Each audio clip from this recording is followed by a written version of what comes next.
Thank you, Philippines. Why Jews have a close friendship with Filipinos. The Jewish Rescue. In 1939, President Manuel L. Quezon opened the doors of the Philippines to 1,300 Jews escaping the Holocaust in Europe before the war erupted. This started the close friendship of Jews and Filipinos, which is commemorated through the Open Doors Monument in Tel Aviv.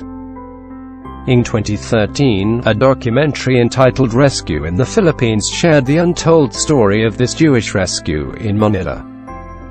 It was heartwarming to hear the stories of Holocaust survivors who were based in Manila and how Filipinos warmly accepted them like their own family.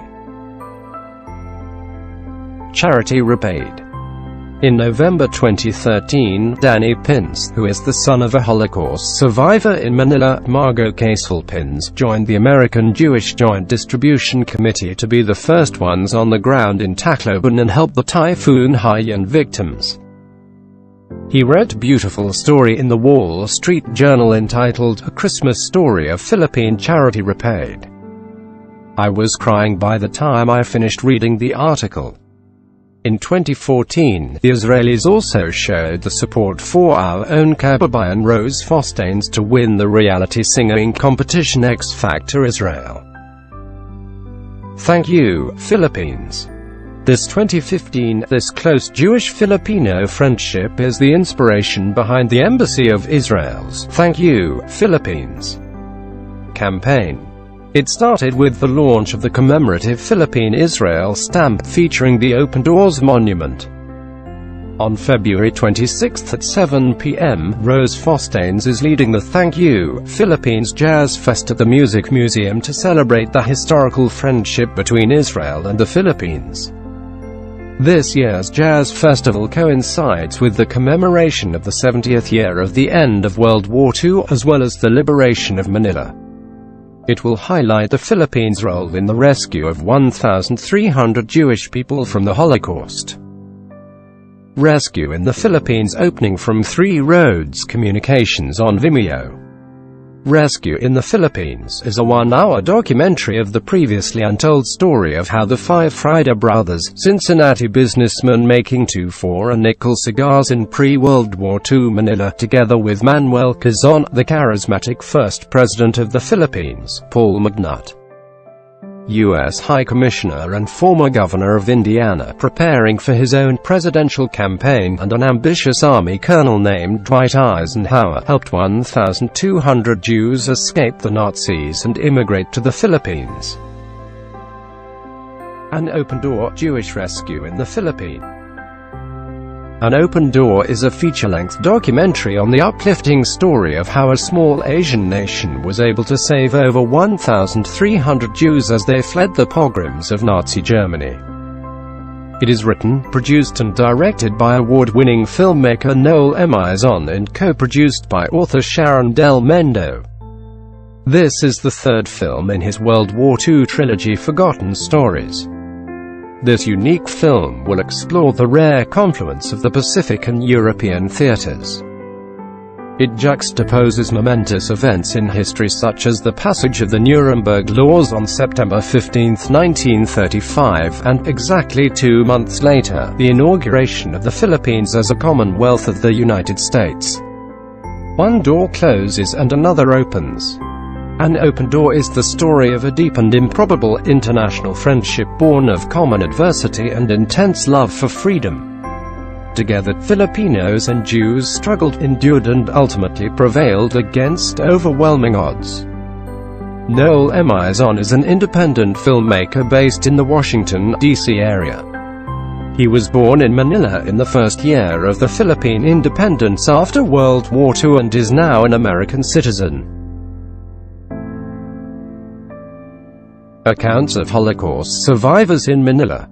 Press conference 10 February 2015. We left Cologne, Germany on a half-hour's notice in 1933. My dad had been accused of having murdered 2 Nazis.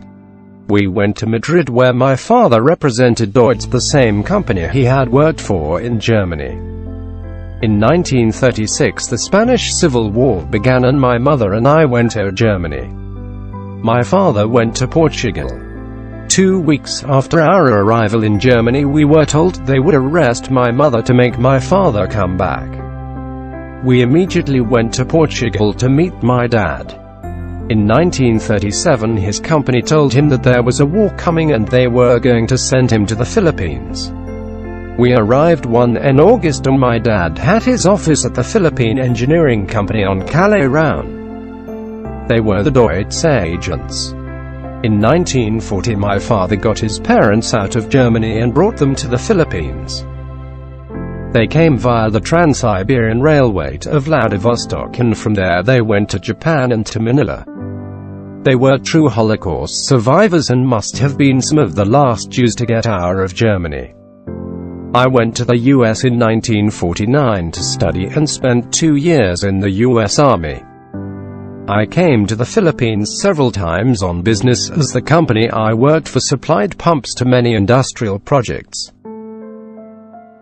Margot Casel Pins. Biography. Briefly, I was born in Breslau, Germany, Wrocław today, 1931. Attended Jewish nursery 2nd grade. Left for Philippines October 1938 at age 7, attended Star Escolastico grade 1+2. Attended PWU 3 to 7 grades, including the Japanese occupation. Lived through the battle for the liberation of Manila. Our yard turned out to be the front line for the battle at the time. Attended American high school 9th, 10th, 12th grades. Planned to study in US since I had met my future husband as an American soldier when I was 15. Left for the USA Sept. 1949. Attended Barnard College, N.Y. 1949 to 51. Got married, moved to Chicago, got master's degree in early childhood education. Gave birth to son Danny Pins, works for American Jewish Joint Distribution Committee, which will receive award for its help in typhoon-related projects from Phil. Government. Followed by 2 daughters, Judy and Mitchell.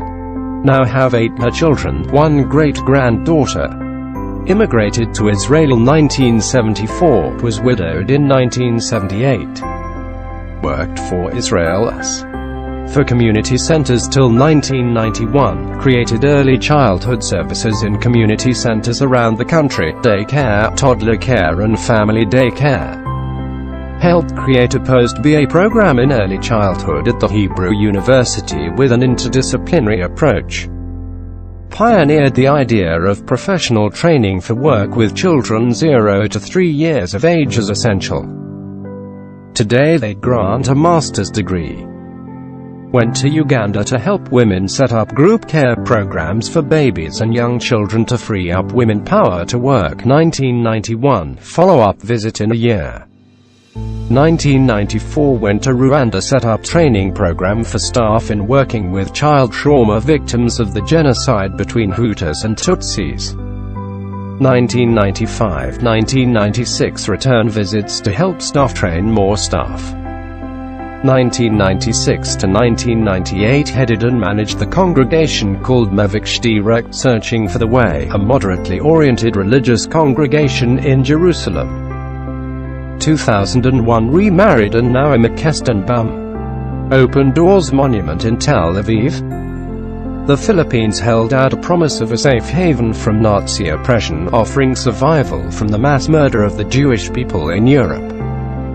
Frank Abraham, author of the book, Escape to Manila, From Nazi Tyranny to Japanese Terror. Open Doors by Luis Junior Jr., Filipino artist. This monument is a testament to the open-door policy of the Philippine Commonwealth under President Manuel L. Quezon. The 3 open doors in increasing heights symbolize the courage and humanitarian deeds of the Filipino people in welcoming the Jews escaping the Holocaust in Europe in 1939. The triangular patterns of the open doors represent the triangles of the Philippine flag and the Star of David that were joined to mark the close and friendly relations between the Republic of the Philippines and State of Israel as the 2 nations celebrated the 50th anniversary of the establishment of diplomatic relations in August 2007. The light represents the sun that brought the hope and the warm hospitality of the Filipino people as they welcomed the Jews in 1939. The doors are painted brown to represent the Filipinos' Malay race. The footprints, the 21st of June 2009. 1. George Lowenstein was among the thousands of Jews who sought refuge in the Philippines in 1939. He now lives in the U.S. His footprints are carved on the floor of the first door. 2. Max Weissler arrived in the Philippines in 1941 at the age of 11 years. He was a refugee from Germany and grew up in the Philippines. Max now lives in Israel. His footprints are carved on the floor of the second door. 3. Dori Lizgoffa is a 10-year-old Filipino-Israeli born in the Philippines. She is a granddaughter of Holocaust survivors. Her footprints represent the continuing friendship between the Republic of the Philippines and the State of Israel. Her footprints are carved on the floor of the third door. A Christmas Story of Philippine Charity Repaid by Danny Pins. My mother and grandparents were among the more than 1,300 European Jews offered safe haven from the Nazis by Philippine President Manuel Quezon in the late 1930s. The Philippines was then an American protectorate, and the rescue effort resulted from cooperation between Quezon, the family of Manila-based Jewish cigar manufacturer Alex Frieda, U.S. High Commissioner to the Philippines Paul V. McNutt, and the American Jewish Joint Distribution Committee, JDC, a global relief agency that aids Jews and others in danger. This little-known chapter in World War II history was told in a 2012 documentary, Rescue in the Philippines, but was also given new life in November 2013, when Jewish and Israeli aid organizations mobilized to support hundreds of thousands of Filipinos devastated by Typhoon Haiyan. 1 week after the storm made landfall, I set off from Israel, joining my JDC team to assess our emergency work, delivering food, fresh water, shelter supplies, medicine and medical equipment, and ensure that the needs on the ground were met.